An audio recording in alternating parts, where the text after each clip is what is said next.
I have owned an SLR for less than a month now. I first got the Nikon D60, and after about 2 weeks I exchanged it for a Canon XS, or a Canon EOS 1000D. I noticed 10 points in the user-friendliness of them, and I like to compare and contrast them between the two cameras for you. The first point is a definite pro for the Canon XS. Very easy to change your settings. The buttons are readily available. Very, very simple. Now the Nikon D60 was also very simple to change your settings, but you had to go into the menu. This is definitely more user-friendly. Nikon D60 is a little more fiddling around to change your settings. That brings me to the second point, which was a pro for the Nikon D60. Since you're already in the menu changing your settings, I found the Nikon D60 easier to change your flash exposure compensation. Here in the Canon XS, you have to go into your flash compensation and your AEB. You have to go into your menu just for those settings alone. And I didn't find that. I found that a bit of a nuisance. Whereas the Nikon D60, you're already in their menu, so it was easier to change it. Also, the screen on the Nikon D60 is different. So when you go into the menu to change things, it's just a different setup.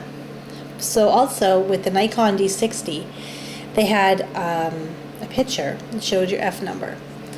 And that was really great for the beginning SLR user, because as you changed your F number, you would see like a pupil of an eye kind of, and it would open and close and show you how much light you're letting in. Very good visual for the beginning SLR user. The fourth point is the white balance. As a beginning SLR user, I had no idea what white balance was, much less what all these confusing looking icons meant. So if you're learning about white balance, the XS is great because it tells you what each icon stands for.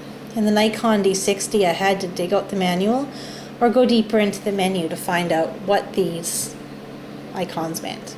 In the Canon XS, it's very simple to learn what your white balance is. And this brings me to my next point. The exposure compensation cannot be changed in manual in this camera. In the Nikon D60, it could. When you're in manual, you can change pretty much everything but your exposure compensation.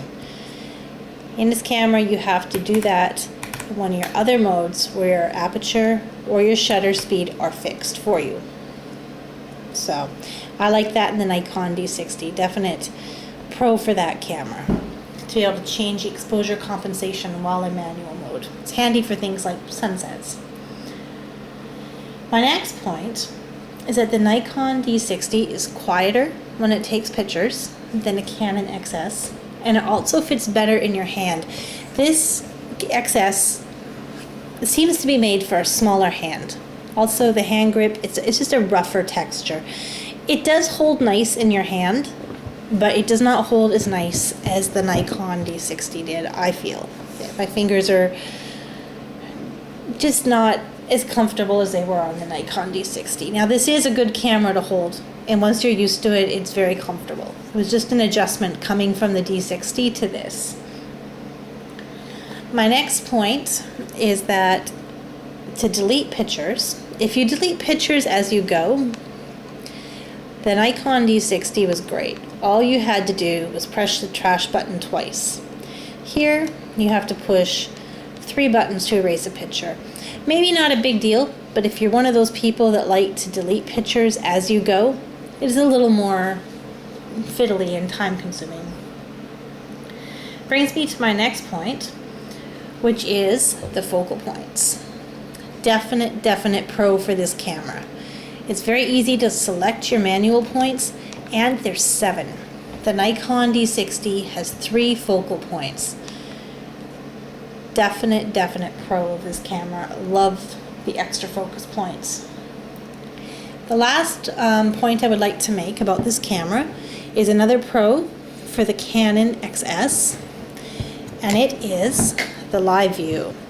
If you're taking pictures of the kids on the beach and you don't want to like get in the sand to take a picture of them, At their point, at their level, you don't have to crawl in the sand to take a picture through the viewfinder. In the Nikon D60, all pictures must be taken through the viewfinder. As a definite pro for this.